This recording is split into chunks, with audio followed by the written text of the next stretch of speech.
नमस्कार दर्शक बंधु मु प्रदीप आपण मानक स्वागत करुच्ची आज आउ एक नुआ भिडियो तो दर्शक बंधु केंद्र सरकार एनएसएपी बा नेशनल सोशल असिस्टेंट प्रोग्राम अधीन समस्त बीपीएल कार्डधारी हिताधिकारी बा बीपीएल कार्ड परिवार मानी जोटा कि केंद्र सरकार एनएफबीएस बा नेशनल फैमिली बेनिफिट स्कीम माध्यम 20,000 टंकार आर्थिक सहायता प्रदान करा जाउची। तो यही स्कीमटी बहुत दिन पूर्वर जहाँकि रही किंतु आपण मानक पाखरे जदि बीपीएल कार्ड अच्छी ताले आपण माने यही स्कीम रो लाभ नहीं पारिबे। तेणु आसंतु आजिर ई वीडियो रे एनएफबीएस बा नेशनल फैमिली बेनिफिट स्कीम कौन एवं एथिरे आपण माने केमिति 20,000 टंकार आर्थिक सहायता पाइबे से विषय संपूर्ण डिटेल्स जानिबा। ता पूर्व जदि चैनल को प्रथम दर विजिट करचंती वीडियो को लाइक करेंगे, चैनल को सब्सक्राइब करने सहित पाखरे थिबा बेल आइकन को क्लिक करी ऑल सेट करदेवे। तो समस्त बीपीएल कार्ड हिताधिकारी मानक पई केंद्र सरकार नेशनल सोशल असिस्टेंट प्रोग्राम अधीन एनएफबीएस बा आपणकर नेशनल फैमिली बेनिफिट स्कीम रही जो बीपीएल कार्ड परिवार मुख्य जो व्यक्ति रही मुख्य उपार्जनकारी व्यक्ति मृत्यु हेले परिवार को सरकार तरफ 20,000 टंकार आर्थिक सहायता प्रदान करा जाउची। तो ये जो स्कीम टी रही नेशनल फैमिली बेनिफिट स्कीम यार जदि आम एलिजिबल क्राइटेरिया विषय कथा हबा तो यही स्कीम अधीन केंद्र सरकार तरफ बीपीएल कार्ड हिताधिकारी मानक परिवार जे मुख्य रही एवं तांकर बयस जदि 18 रु 60 वर्ष मध्य तांकर मृत्यु हो गला ताले तांको परिवार को वर्तमान केंद्र सरकार तरफ 20,000 टंकार आर्थिक सहायता प्रदान करा जाउची। तो ये 20,000 टंकार आर्थिक सहायता से परिवार को मिलिबो जो मानक परिवार रे मुख्य जो रही आपण मानकर परिवार मुख्य बा जो उपार्जनकारी तांकर मृत्यु हैला परे तांको परिवार को 20,000 टंका सरकार प्रदान करुचंती। तो देखंतु यार जदि एलिजिबल क्राइटेरिया विषय आम आलोचना करिबा तो यही परिवार केवल इंडिया रो जो माने परमानेंट सिटीजनशिप नहीं से एलिजिबल एवं यही बीपीएल कार्ड हिताधिकारी माने बा बीपीएल कार्ड परिवार को यही सुविधा प्रदान करा जाए।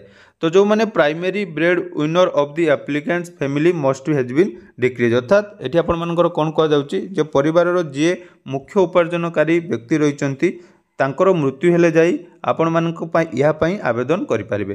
एवं देखंतु एटा आपण मानक मृत्यु हेला बयस सीमा मध्य रहिची जदि 18 रु 60 वर्ष भितर तांकर मृत्यु हुए ताले तांको परिवार सेकेंड जे रहिचंती मुख्य तांको जहाँकि यही टंका प्रदान करा जिवो। एटा उभय ऑफलाइन एवं ऑनलाइन ले आपण मानकर आवेदन हो पारुची। आपण माने चाहिले याको ऑनलाइन ले मध्य आवेदन करि परिबे नले आपण मानकर एटा ऑफलाइन ले मध्य आवेदन हो पारिबो। तो जदि ऑफलाइन ले आवेदन करिया पई चाहुचंती यार गुटे निर्दिष्ट फॉर्म अछि म आपण मानकु से फॉर्म देखौची। तो से फॉर्म रे आपण माने जाकि आवेदन करिवे एवं आवेदन करिया पई हेले आपण मानक पाखरे बीपीएल कार्ड टी रहिबा निहाती दरकार।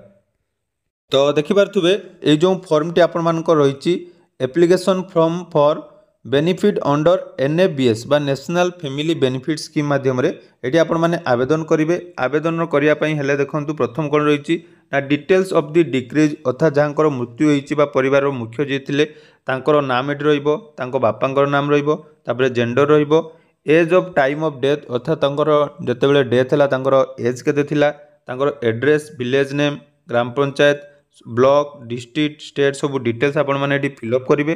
फिलअप कर सारा पर देखो बीपीएल कार्ड रो डिटेल्स आपण मानक देवाई पड़ो। जदि आपण मानक पाखरे बीपीएल कार्ड नाही ताले या पई आपण माने एलिजिबल हेबे नाही।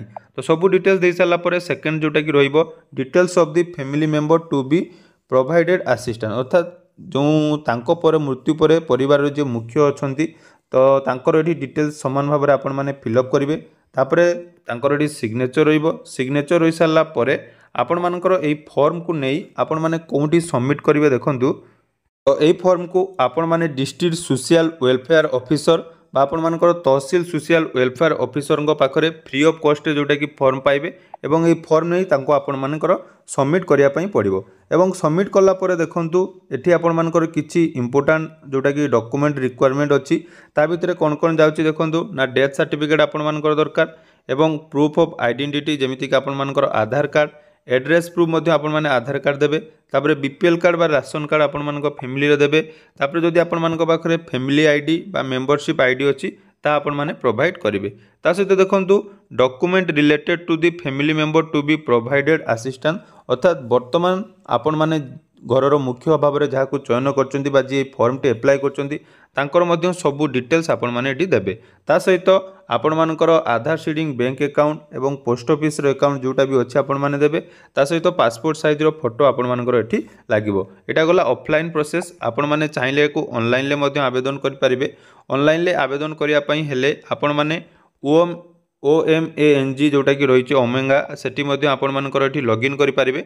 नले आम ओडिशा सरकारनकर जोटा कि रही sscpd.odisha.gov सेठी मध्य आपण माने ऑनलाइन ले आवेदन करि परिबे। तार ऑफिशियल वेबसाइट को आसिला परे देखंतु एठी पेंशन स्कीम रही। पेंशन स्कीम पर एठी आपण मानकर चूज स्कीम ऑप्शन ले क्लिक कर देबे।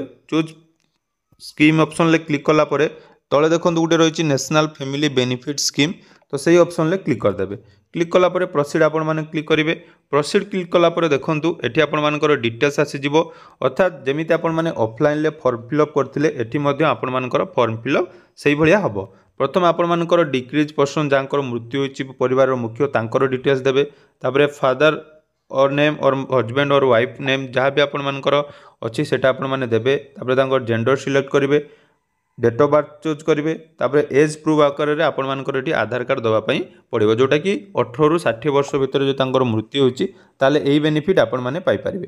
तापर ब्लॉक बीपीएल कार्ड आपण मानकर अछि कि नहीं बीपीएल कार्ड थिले बीपीएल कार्ड नंबर तार फॉर्म आपण माने एठारे अपलोड करेंगे। सब डिटेल्स दे सारा परे आपण मानकर हेल्थ डेथ रो रिलेटेड जोटा कि दिया जिवो केमिति आपण मानकर nature of death natural death कि एक्सीडेंटल डेथ हैला तारो डिटेल्स देबे एवं डेथ ऑफ डेथ जोटा कि आपण मानकर मृत्यु केबे हैला एवं डेथ सर्टिफिकेट जोटा कि मोस्ट आपण माने देबे। तो सब डिटेल्स एटी आपण माने दे सारला परे तापर फाइनली आपण मानकर एप्लिकेंट जोटा कि जो मृत्युवरण करिसेंती परिवार रो मुख्य तांको पर जी कि परिवार रो मुख्य अछनी तांकर डिटेल्स एटी सब दे देबे। दे सारला परे तांकर आधार नंबर एटी वेरीफाई करिवे। आधार नंबर वेरीफाई करबा सहित आधार रो कॉपी देबे। सब डिटेल्स डॉक्यूमेंट एटी आपण मानकर अपलोड होबो। अपलोड हो सारा परे मोस्ट जोटा कि रही आपण मानकर बैंक अकाउंट मध्य एटी अपलोड कर देबे। बैंक अकाउंट डिटेल्स दे सारा परे तळे आपण मानकर देखंतु बैंक अकाउंट आपण मानकर कोन दवा पई पड़िबो ना पासबुक देबे। तापरे आपण मानकर थंब इंप्रेशन जोटा कि पीडीएफ फाइल ले देबे। दे सारा परे एडी डिक्लेरेशन दे सबमिट कर देबे। सबमिट कला परे किछि दिन आपण माने वेट करिवे। वेट कला परे आपण मानकर जोटा कि जदि डॉक्यूमेंट ठीक भाव में वेरिफिकेशन हैला परे 20,000 टंकार आर्थिक सहायता आपण मानकु मिल पारिबो। तो एई स्कीम बहुत दिन पूर्वर जोटा कि चली आसी किंतु ए विषय प्रायतः सब लोकंकर जना नहीं।